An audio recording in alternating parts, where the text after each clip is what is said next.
Welcome back to the TBC Blocktalk, the podcast of the TUM Blockchain Club, where we talk about blockchain and its opportunities. Today, I'm sitting here with two of the TUM Blockchain Club members as well, Lucas and Gopi. Hi, thanks that you're joining me today. Maybe you can introduce yourselves, what you do.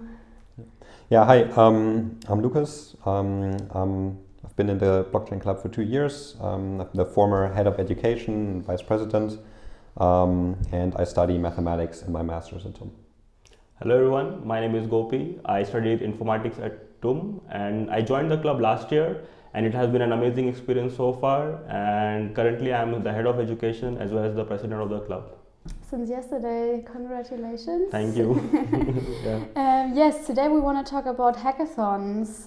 Gopi, can you explain what a hackathon is in general? Yeah, sure. I mean, hackathon in general, it's a social coding event, but I mean, this does not justify it. It's an experience, it's a platform, and you have to be there to experience it. So like-minded people coming there, building day in, day out, and coming up with some innovative projects. Yeah, I mean, multiple different ones. Maybe Lucas can explain about the different. I think maybe about the general concept, right? It's basically like a really very short, like startup accelerator, maybe something like, where basically you have a very short amount of time to really build like a product from prototyping to pitching. And it's really like basically building like a mini startup, right, over a weekend or something. And yeah, there are different types of hackathons. So they vary depending on length and format, right? The hackathons we attend most frequently in the club are the ETHGlobal hackathons, right? So we've done, I don't know, maybe 4, 5, 6, no, more. Yeah, but I think just in the last year we already did like 4 or 5 hackathons, and just from ETHGlobal. And yeah, the way they work, these are huge hackathons. So usually the total the amount of winnings from all the different partners and bounties is somewhere between like $300 and $1 million. And the way that works, right, you have lots of different companies from Web3, so Ethereum Foundation, maybe also at this point, right, so these ETHGlobal, as the name always said, these are usually mainly focused on the Ethereum ecosystem. And you have companies like, Ethereum Foundation, Polygon, Scroll, Aztec, basically who are sponsoring the hackathon. They have different challenges that they propose. So they give you certain restraints with regarding to what you want to build. And then you have 36 hours time to build within those restraints, and then you sort of apply for different challenges and different bounties, and you pitch for each bounty at the end, and then the partners decide who to award the prize for their bounty. They're usually around maybe like 20 to 30 bounties at these ETHGlobal hackathons. And so that's sort of like how that works. So it's a full-on, you go there, they provide food for you usually, which is amazing. So you usually have really good food. Best part. And good coffee. Yes, exactly. Good drinks. Sometimes also, like, it varies a lot. So it's not always. It's usually like also a bit adjusted to the local cuisine. So that's also nice. You have like then 36 hours, and you just ideate, build, and then pitch, and that's like the whole. Yeah, but I mean, the hackathon itself is not 36 hours, right? We prepare to come there. Yeah. I mean, first off, we have to travel there as a team, yes. And then preparations can start before, weeks before, but we usually do that a few days in advance, just to brainstorm, but not build, obviously, that's not allowed. But I remember the first hackathon I've been to, the ETHGlobal Istanbul one, which I went with you.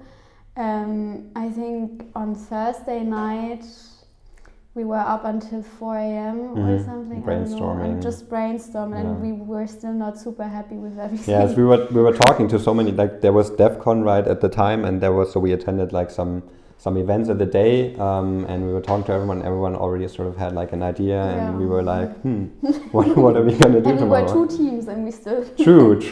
Yeah, we needed 2 ideas. And Yeah, but I mean, then on Friday night, then it starts at 9 p.m. and then it's really hacking. Yeah. You should really start building. Yes. Yeah, hearing from your stories, I really sad that I missed out on that. Oh yeah, that was a fun one. It's also all the just Istanbul alone is such a beautiful city, and that's also so fun about it. Usually, you get to see the city as well. Like there's all these nice cats in Istanbul everywhere. Yeah, we have some nice pictures. Oh yeah. If you're watching the video, you will see it. I think also Istanbul was one of the biggest ones because DevCon was next to it, or beforehand, I think. And a lot of side events also going on. You're going to a camp afterwards, and the Math Village afterwards. That was also fun. But I mean, I think the three of us, we went together to the next hackathon to Eve London. I think in the beginning of this year. And we were also two teams. Yeah, March actually. Traveling to London. And maybe you can share your experience then. Yeah, I think it was my first hackathon with you guys and in general, to be honest. And I always wanted to be London, so that's a good excuse to travel to different places just because of hackathons. So I teamed up with Lucas, and then we were developing content commitment protocol, which is like an algorithm which if you have generated some content on social media and you feel that it can be tampered with, so we came up with a ZK algorithm and circuit which can detect if your content has been tampered with. And that was we didn't sleep for 2 nights in that hackathon, and being the first hackathon, it's the most memorable moment for me. Once we were done with the hackathon, normally you will feel that you will instantly feel sleepy and things, but the energy comes back, once the hackathon gets over. At 9 a.m. sharp, you could see the energy in the room. And to be honest, that stood out for me. So, Friday at 9 p.m. it starts, then we usually only sleep 2 to 4 hours, I think, from Friday to Saturday, and then Saturday to Sunday nobody sleeps. And then Sunday 9 a.m. is the deadline, and then you have to go back to the venue at least to pitch to all of the companies, right? And I think I can also show some pictures. Everyone dead, with the black eyes, and I think that's a really special. That's also something you need to think about, when you can apply to multiple bounties, but you have to pitch for every single bounty. So after your 36-hour coding sprint, you're basically now the pitches start, and then you have to do 5-6 pitches. It's super exhilarating also, you're filled with adrenaline and it's super exciting, but then there are these waves of just sleepiness where you feel like you could just fall asleep standing up, and it's really but it's something you need to experience. I think it's and then also you need to have a good pitch, right? Exactly. Without a good pitch, the product is worth not a lot. At the end of the day, that's sort of what you're being judged on. Obviously they also look at the code, that everything you're saying is true and sort of works. But if you don't sell it well, then all the work was for nothing. That's why we also don't go there alone. Everyone has their own task. So me, for example, when I joined for the Istanbul hackathon, I know how to code basic stuff, but in the blockchain space, I didn't know anything. I don't know how to write all these smart contracts and everything. So it's also good to have a designer, that's what I did, and I was valued, so that's good. Also for the pitch, you need to have some nice visuals and stuff if you don't have the product that you can already show. Also, you want a nice, for the partners, it's also usually they want something that looks presentable and that looks nice in a presentation or something. They usually then do a social media post or something afterwards. So they want ideally a nice looking front end and something that they can show. A good working back end. And a working back end, of course. Yes. So that's where your magic comes in then. Yes, exactly. For sure. Before the pitch, the work is just half done.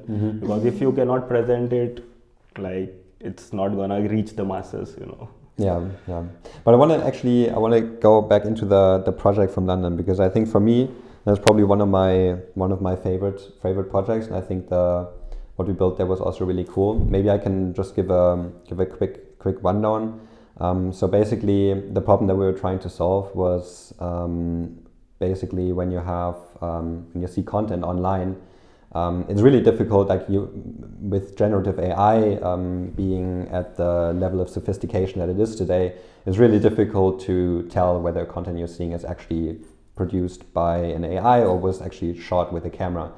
And so there are techniques to sort of solve this in a way. So for example, you can have a trusted execution environment, which is basically a black box in your camera, which will create a signature on the picture taken, where the camera basically creates some proof, okay, I actually produced this picture. But really the problem, like when you upload these things to social media, these things get compressed and usually get remixed by other people, especially when you have, for example, a long video, you want to clip it, you want to maybe add subtitles or edit it in subtle ways. And so then the signature that was initially created does not really work anymore. And so there's this really cool technique in blockchain called zero knowledge proofs, which in this case we didn't really focus so much on the zero knowledge part, but on the succinctness of these proofs.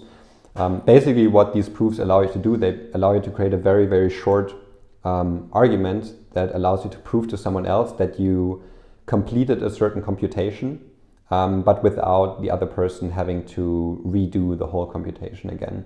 And so the protocol that we built was actually would take a video clip and then you would edit that clip and you would create a proof that the new clip that you produced, the new form of video, for example, was actually originated from a previous clip for which such a signature, as you would get them from a camera or from a person attesting to the correctness of the video, and that this actually originated from that original clip through a sequence of edits that you know and that is transparent. And so that's sort of what we built. And we actually also ended up, so we built this with Noir. That's what we used to build the circuits. And I think that's also something, like you learn so many things. I think we had one person working on the front end, one person working on the pitch, one person working on, so we actually implemented a Fourier transform in Noir for audio compression. And so we had one person working on this, and then another person sort of piecing together all the different parts. And you learn so much just working on these things, and also all the problems that you don't see in the beginning, and then you have to sort of overcome in 36 hours. Yeah, and then you also have the mentors that you can talk with at the hackathons, and also with the people actually giving the money afterwards, right? Mm-hmm. Yeah, exactly. And you also won 2 prizes with 2 bounties, I think. Yeah, that was nice. Yeah. And we actually pitched, so that was also really cool. At these hackathons, you meet always really interesting people. So I think for the pitch, so we were building with Noir, which is from developed by Aztec, and we were also applying for the Aztec bounty. And then we actually pitched for Zachary Williamson, who's the CEO and founder of Aztec, which was super exciting. So you meet really interesting people always there. Yeah, I know you were really happy. I was, yeah. I think it's super interesting. Always these hackathons. It's super intense. Mm-hmm. Oh yeah. And you don't have a lot of energy left after, but I think it's really, really nice. I think there are also like more reasons to coming to hackathons in general. Gopi, maybe you also have some ideas on it. Why anyone should join hackathons? Yeah, for sure. It was one of the main reasons I joined the club, because I wanted to, partner up with cool people and go to these hackathons. The thing is, like, as Lucas already mentioned and Alex mentioned, like, you get to learn so many things on the day, just by participating in that.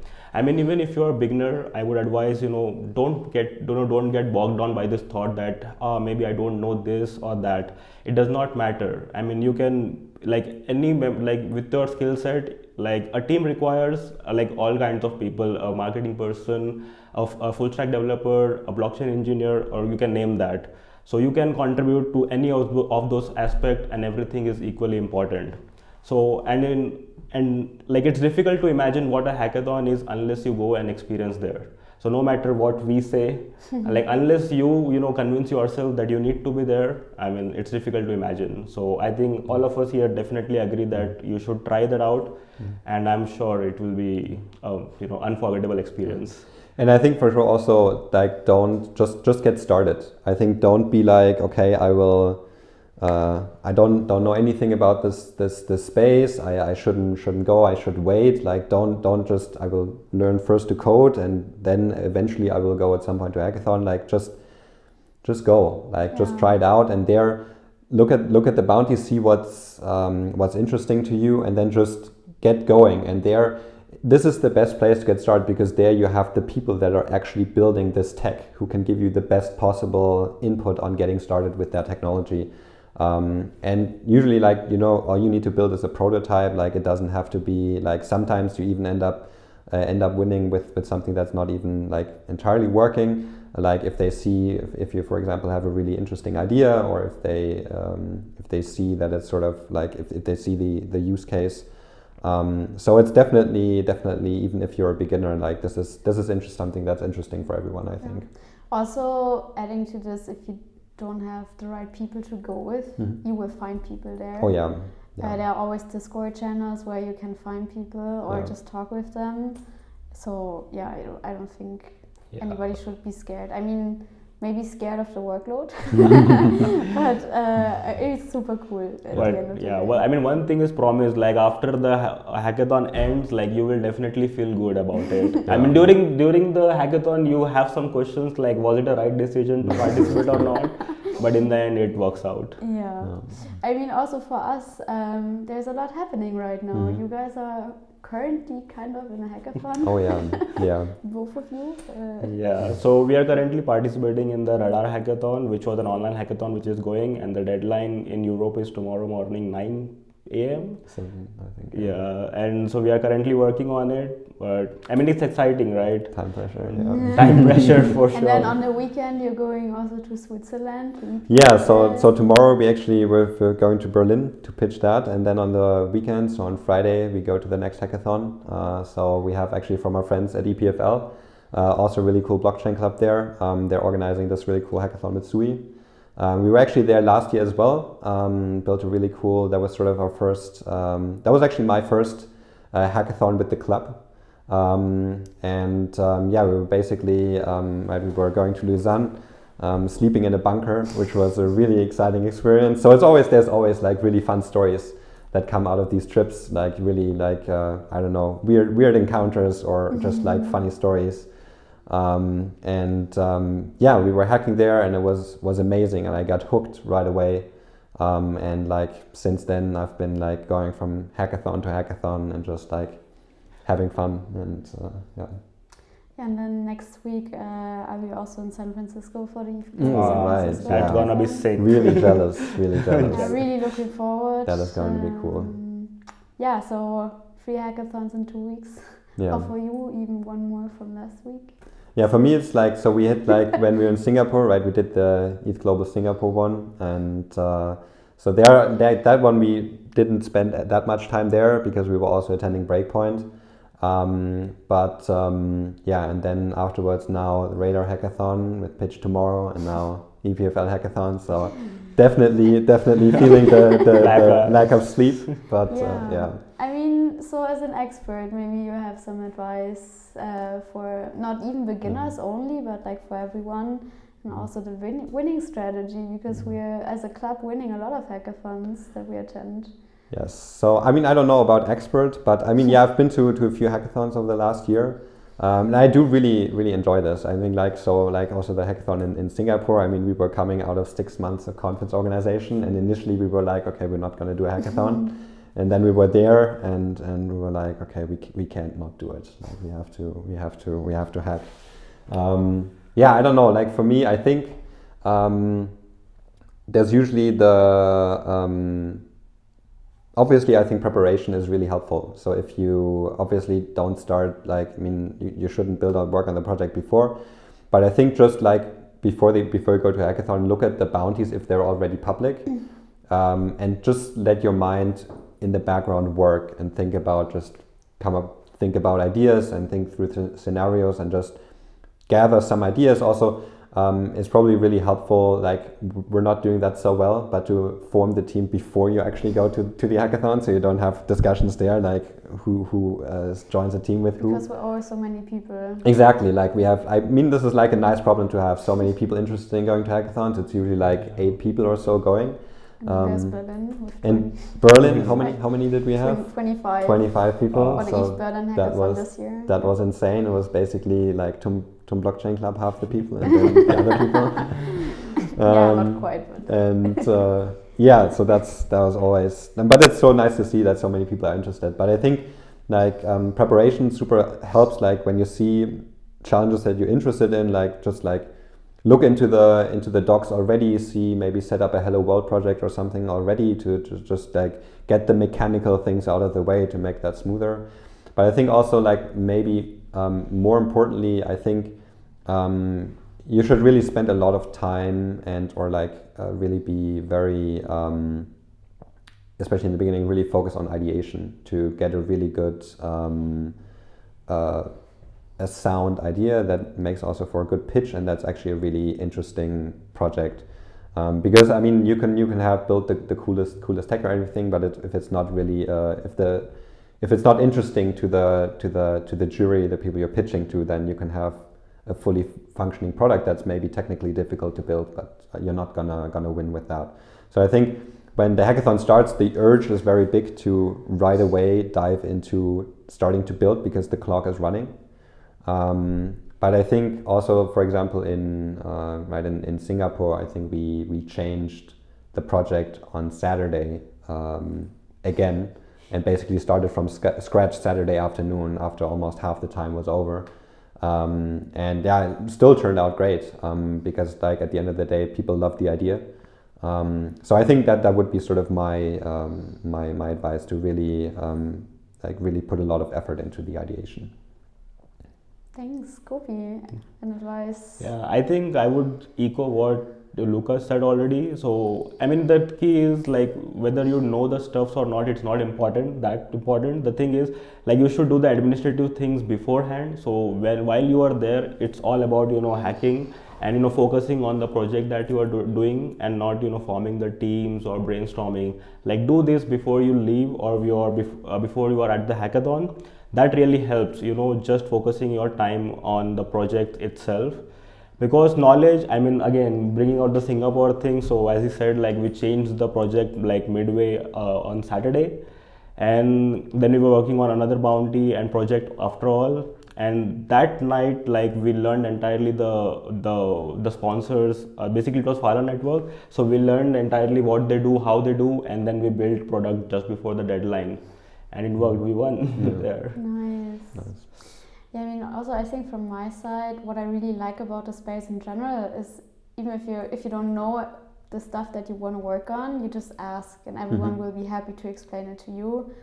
Especially at the hackathons, everyone is just open. They will not laugh at you because you don't know it. They will just explain it and help you. That's really nice. And they're super incentivized because they want you to build on their bounty. Yeah.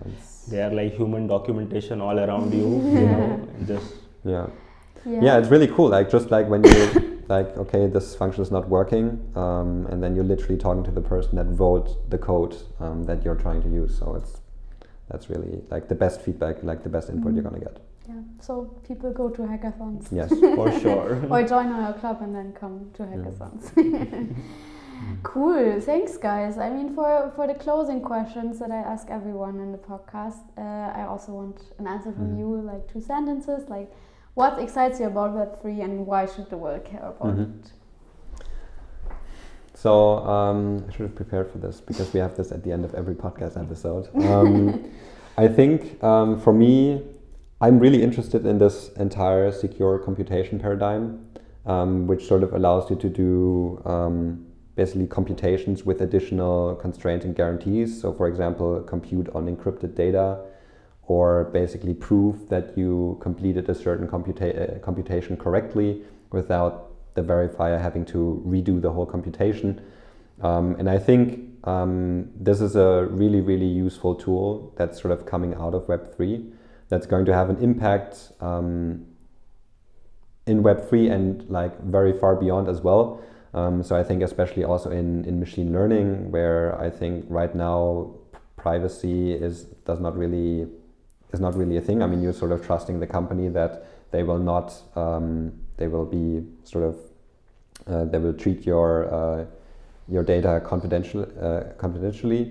You can build schemes where you can basically encrypt data and run machine learning inference on this encrypted data. So there's no chance anyone can ever see your output, or where you can basically train your models on data without actually seeing what data you're training your model on. So if you have, for example, data from hospitals where the data is super sensitive, or with zero knowledge proofs, like what we built at London, where you can basically create a proof that a piece of content is actually authentic and was not created, is not a deep fake or anything. I think these are super relevant and are going to be increasingly relevant with AI becoming more and more capable. And these are sort of like create these sort of guardrails that we can sort of put back in place where they're required, to make sure that sort of also the harm that can be done with machine learning is sort of restrained Yeah. Super interesting. Thank you. For me, I would say like from Web 2 to Web 3, the major shift is like the data ownership that we get. I mean, everybody is, responsible for the things that they do, and they can be held accountable in general. So data ownership is the thing. And technically, I would say like I did my thesis on privacy in blockchains, and TWs was a very major part of it. So I'm quite interested in how this whole space around privacy evolves. And currently Apple has also adopted to it, like they are also using TWs behind the scenes. By the way, TWs are trusted execution environments, where your processes can run securely, so you don't have to worry whether your process in execution was manipulated or not. That guarantee is being provided by TWs. So I'm really excited to see how this whole privacy space evolves, and of course I will be keeping tab on it. Nice, thank you guys, and also thank you for joining me. I will show some pictures of the hackathons as well during the episode. Thanks. Thank you for having me. Thanks for having me as well.